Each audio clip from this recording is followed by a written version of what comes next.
Excited to come back home with two. It was the expectation every weekend is that we're going to go out and win games, and the team knew what we were up against with the UNLV match. It's been talked about since 2021 Mountain West Conference tournament that we have we've got to get that off our back a little bit. That match that we lost at 15-13 in the fifth 2 years ago, and so to go into that match and say that, hey, this team felt ready.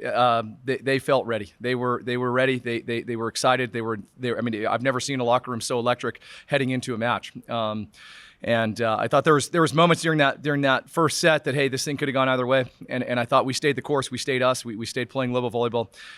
And it was the first set was under our belt. And then it was kind of this, oh boy, okay, what's going to happen in the second? And I just thought we kept responding and to walk away with a 3-set sweep, I don't think that, it's our expectation to play 5 sets of the hardest volleyball of our lives every single time we step out. That's become our team standard.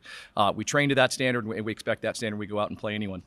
But to walk away in 3 was electric. It was something. It took us 5 years. It took us 7 tries to do it, and the team was ecstatic, and it was a huge high. A little nervous as a coach walking into that San Diego State match after such a like the magnitude of that UNLV match, 24 hours, 36 hours earlier.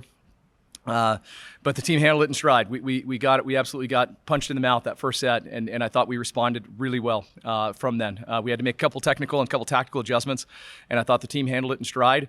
And next thing you know, we were up 4 late in the second, and I thought, okay, we've got a chance here to finish this thing out. Then it was the same exact story in the third, and I thought in the fourth we were the better team. And so to walk away 2-0 is a great feeling, but also it's temporary because we know how good Wyoming is. I think they're coming off of one of their best starts they've ever had, and they are very good. And we just got out of a scouting meeting with them, and we've got our work cut out for us. And so you follow that up 36 hours later with a very good Colorado State team, and it's to say, hey, the celebrations are temporary.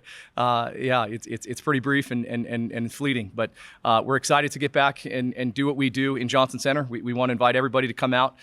We had 2 great crowds last week, and we want to push that number this week, and so we're excited for what's coming up.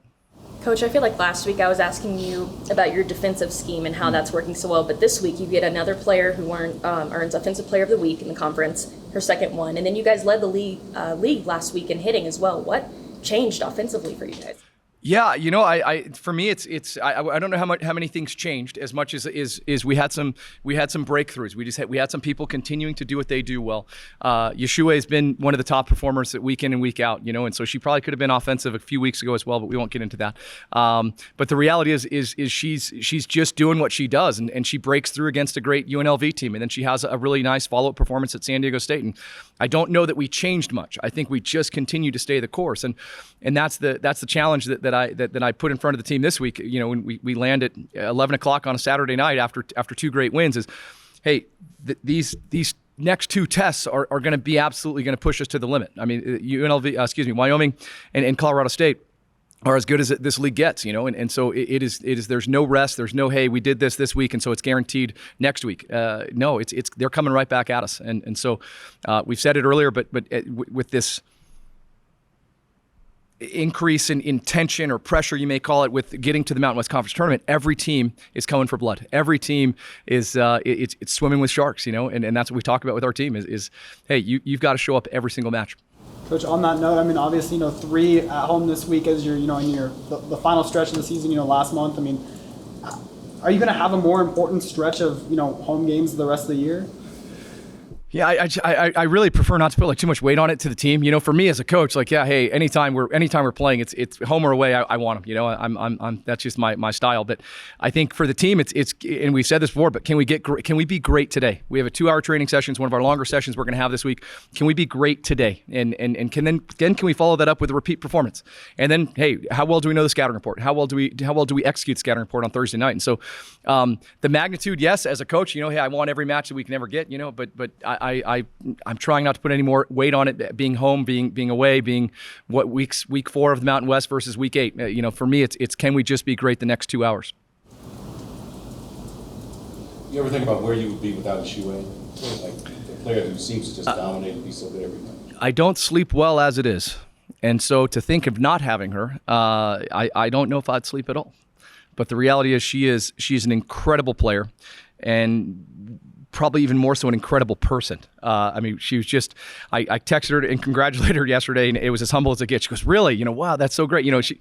She is just as, humble and as hungry of an individual as they come. And so to think about not having her, no, I prefer my 6 or 7 hours of sleep that I'm getting. But can you use her as an example to other players, especially younger players? You want to be like this? No doubt. No doubt. And she does that on her own. We did autographs after last Saturday's win against Boise State. And there was a line, and I couldn't figure out, did we need to separate players? Hey, they want pictures here. The line stopped at Yeshua. And there was 70 to 100 people. They stopped there, and they want photos. And there's young teenage young girls crying, getting her autograph. I mean, the impact she's had in the sport of volleyball in this state and in this city is the magnitude. It's unparalleled. Yeah, it's impressive. Coach, you mentioned everyone's kind of out for blood in the conference, as they would be every time at this time of the year. But especially, I was looking at the rankings. You guys are 4-2 in conference play, but there's a lot of teams sitting kind of together right there. I mean, how great is this conference this year, and how close it is, and just. Yeah. I mean, I think the league is from, I don't even know. You used to be able to say from top to bottom. You used to say you could make statements like that. I don't even think you can say that anymore. Every team is just very good. And the style of volleyball, the quality of recruiting that's happening, every single coach has brought in a high-level grad transfer or an incoming athlete that is starting for them. So the rosters, yes, there's turnover each year, but the build-up and kind of the rebuild that teams are having is massive. And so you're seeing just teams from top to bottom or whatever could have been the projected in week one of Mountain West play. There's no telling what's going to happen on any single night. To think that people would have thought that we would have swept UNLV last week, they would have laughed about that. Not my team, not my staff. We were coming for blood in every match. We're going for it. And but you could say, hey, the preseason poll would have told you that UNLV should have knocked us off the floor, and that just didn't happen.